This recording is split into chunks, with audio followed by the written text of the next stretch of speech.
नमस्कार। आज हम एक बहुत ही सिंपल सा लेकिन गहरा सवाल समझने वाले हैं। एक ऐसा सवाल जो शायद हमारी दुनिया को देखने का तरीका ही बदल दे। तो चलिए सीधे पॉइंट पर आते हैं। ये पैटर्न आखिर है क्या? हम सब ने ये शब्द सुना तो है ना? पर इसका असली मतलब समझने के लिए हम किसी डेफिनेशन से नहीं बल्कि एक ज्यादा मजेदार जगह से अपनी बात शुरू करेंगे। जी हां, बिल्कुल सही सुना। पैटर्न की कहानी शुरू होती है फेयर्स और फेस्टिवल्स से, मतलब उत्सव और जश्न से। ये एक ऐसा आइडिया है जो हमारे कल्चर और ट्रेडिशंस में बहुत गहराई तक बसा हुआ है। तो सबसे पहले चलिए त्योहारों की दुनिया में चलते हैं। देखिए, ये सिर्फ छुट्टियां नहीं होती, बल्कि ये तो नेचर के साइकिल, उसकी रिदम का सेलिब्रेशन है, जो अपने आप में ही एक पैटर्न है। जरा सोचिए, मकर संक्रांति, पोंगल, बिहू या लोहड़ी के बारे में। ये सारे त्योहार क्या बताते हैं? ये बताते हैं कि अब सर्दियां जा रही हैं और गर्मियां आ रही हैं। ये एक तरह का रिपीट मोड है, एक एनुअल पैटर्न जिसे हम हर साल मनाते हैं। ये नेचर का एक प्रिडिक्टेबल सीक्वेंस है ना? अच्छा, अब जरा इन त्योहारों के अंदर झांक कर देखते हैं। सजावट को देखिए, जो कपड़े पहने जाते हैं उन पर नजर डालिए, और तो और डांस के स्टेप्स में भी हर जगह पैटर्न्स ही पैटर्न्स हैं। एक फूल फिर दूसरा फूल, एक रंग फिर दूसरा रंग, एक कदम फिर दूसरा कदम। ये सब मिलकर ही तो त्योहार की एक रिदम बनाते हैं।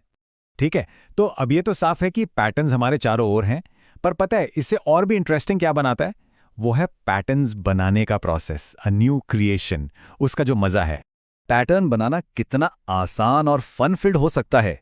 देखिए, कोई भी ब्लॉक्स जैसी सॉलिड चीजों को एक लाइन में रखकर पैटर्न बना सकता है, या फिर कटी हुई सब्जियों पर रंग लगाकर उनकी छाप से कितना सुंदर डिजाइन बन जाता है। और सबसे यूनिक तरीका क्या है? अपने ही अंगूठे और उंगलियों के निशान का इस्तेमाल करना और एक बिल्कुल नया पैटर्न बना देना। ये तो ऐसा है जैसे हमने जो देखा उसे क्रिएशन में बदल दिया। तो अब हमने पैटर्न्स देख भी लिए और बना भी लिए। चलिए अब नेक्स्ट स्टेप पे चलते हैं। अब देखते हैं कि इन्हें समझा कैसे जाए, बिल्कुल वैसे ही जैसे कोई पजल सॉल्व कर रहे हो या कोई कोड क्रैक कर रहे हो। जरा स्क्रीन पर इस सिंपल से सीक्वेंस को देखिए। एक सर्कल, फिर एक स्क्वायर, फिर से एक सर्कल और फिर एक स्क्वायर। बहुत ही स्ट्रेट फॉरवर्ड है ना? तो सवाल ये है कि इस सीक्वेंस में अगला शेप कौन सा होगा? सोचिए जरा एक पल के लिए। बिल्कुल सही, सर्कल। और ये एक बढ़िया एग्जाम्पल है ये दिखाने के लिए कि हर पैटर्न के पीछे एक रूल होता है। यहाँ रूल क्या है? ऑल्टरनेशन का, मतलब बारी बारी का, एक के बाद दूसरा। बस इसी रूल को समझना ही तो पैटर्न को क्रैक करना है। चलिए अब इसे थोड़ा और एब्स्ट्रैक्ट बनाते हैं। शेप्स की जगह अब नंबर्स लेते हैं, 2, 4, 6, 8। तो यहाँ क्या रूल चल रहा है और इस रूल के हिसाब से आगे क्या आएगा? तो इन सभी एग्जाम्पल्स के बाद अब हम एक प्रॉपर डेफिनेशन पर आ सकते हैं। पैटर्न क्या है? ये दुनिया में इंसान की बनाई डिजाइन में या फिर एब्स्ट्रैक्ट आइडियाज में एक रेगुलरिटी है। और सबसे इंपॉर्टेंट बात, ये एक ऐसा सीक्वेंस है जो किसी ना किसी रूल को फॉलो करता है। तो अब जब हम पैटर्न्स को पहचानना और समझना सीख गए हैं, तो चलिए अपने आसपास की दुनिया पर एक नजर डालते हैं। हम देखेंगे कि ये तो पैटर्न से भरी पड़ी है।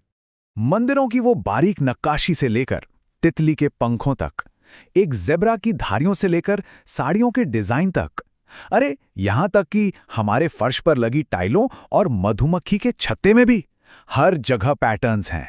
लिटरली हर जगह। सच में हमारी दुनिया शेप्स से भरी हुई है, और इन पैटर्न्स को ढूंढना और समझना एक तरह से अपने कल्चरल हेरिटेज की तारीफ करने जैसा है, चाहे वो आर्किटेक्चर में हो या नेचर में।